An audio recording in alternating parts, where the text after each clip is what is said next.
Congressman Raskin, let me begin with you in what you're hearing on that audio from John Dowd. And this strikes me as the kind of evidence that you're actually trying to obtain from the Justice Department when you're asking for not just the unredacted Mueller report, but the underlying documentation for it. Yeah, and we moved on the floor of the House today to get a federal district court in D.C. A citation order that we hope they would send out so we could get all of the material, the unredacted report, the grand jury material, and all of the underlying evidence. And you know, as you know, if you read the report seriously and you understand what obstruction of justice is, it's all in there. There's overwhelming evidence based on what Special Counsel Mueller has written that the president committed obstruction of justice on 10 or 11 different episodes. But what we get when we have the underlying audio evidence, the video evidence, whatever the documents are, is the whole case coming to life. And obviously, that's important to make it comprehensible and digestible for people. What about in that phone call? Did you hear obstruction of justice there? Well, John Dowd was a little circumspect, but yeah, I mean, look, the president has clearly engaged in far more overt instances of obstruction than that. Is when he, told the White House counsel to go ahead and fire the special counsel and to concoct a story about conflicts of interest. But the report is replete with instances of the president unleashing his emissaries to go and talk to people, to coach their testimony, to encourage people to drop cases against this defendant or that defendant and to interfere. I mean, you have to rewind the clock to before Donald Trump days to think how extraordinary it is to have a president interfering in any criminal investigation at all to try to affect any witness or any testimony, and then to zero in on an investigation and an ongoing prosecution affecting him. It's just stupefying. Barbara McQuaid, as an experienced prosecutor, what do you hear in that telephone message? Well, I hear a couple of things that are concerning. One is the request for a heads up if Flynn is going to cooperate. That is a request to continue to share information, even if Michael Flynn is engaged in a cooperation agreement with the government, which would be in violation of that agreement. Barbara, can I stop you there for the audience? So if people are engaged in a joint defense agreement and one of those people decides, OK, I've just made my decision, I'm going to go cooperate with the prosecutors, can that person alert the other defendants that he was basically had joined forces with, I'm leaving the group, I'm going to cooperate with the prosecutors?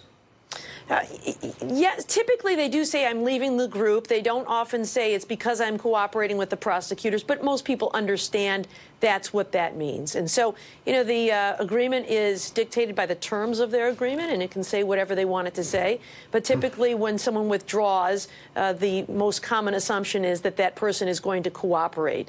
But to ask them to continue to provide information even after they've withdrawn would be improper. The other thing that he says in this call is that remember how the president feels about Michael Flynn, suggesting that he's situated to do him favors if he wants to. And what's most remarkable isn't just this call, but of course it's important not to look at it in isolation, but in the totality of the circumstances. And if you read Robert Mueller's report, what he says was most important was the ensuing phone call where the call was returned. Flynn's attorney called the lawyer back and said, we can't provide this information anymore. John Dowd was indignant. He expressed feelings that he thought that Michael Flynn was showing hostility toward President Trump and that they were going to tell President Trump on Michael Flynn, which they took to be an effort to intimidate Michael Flynn from cooperating. John Heilemann, this strikes me as one of the elements of what we would see if Congressman Raskin's committee moves into an impeachment inquiry mode.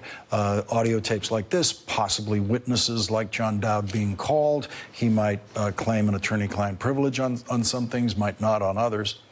There are a lot of arguments for proceeding with an impeachment inquiry and calling it an impeachment inquiry. One of them is this, right, where I'm not a lawyer, and Barb and others may know more about this than I do, but my impression, having listened to people talk about it, including congressmen and people who know a lot about this stuff, is that under the rubric of an impeachment inquiry, it would make it easier or to accumulate the kind of evidence that would build the political case that Nancy Pelosi thinks is necessary if you wanted to impeach the president. And so I think that one of the strongest arguments beyond the institutional arguments, beyond the House doing its job, beyond the fact that every Democratic member of the House thinks the president is a criminal and has obstructed justice, beyond all of that is the argument for doing this, for going forward with an impeachment inquiry, is that it would create the context in which the maximum amount of information, the maximum amount of oversight, information relevant to oversight, and to, again, building the popular case for impeachment, if there is one, this is the way to do it. And this is just one small piece of evidence that indicates, and there are 100,000,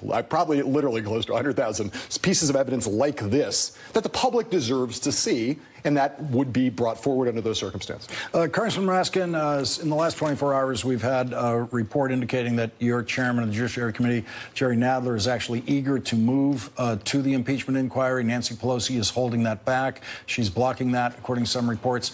But Speaker Pelosi also quoted in a meeting as saying she wants to see Donald Trump go to prison. How do you line up all of that, and how does that tension play out in the deliberations of your committee? Are you one of the members of that committee who's pushing the committee to go to an impeachment inquiry now? Yes.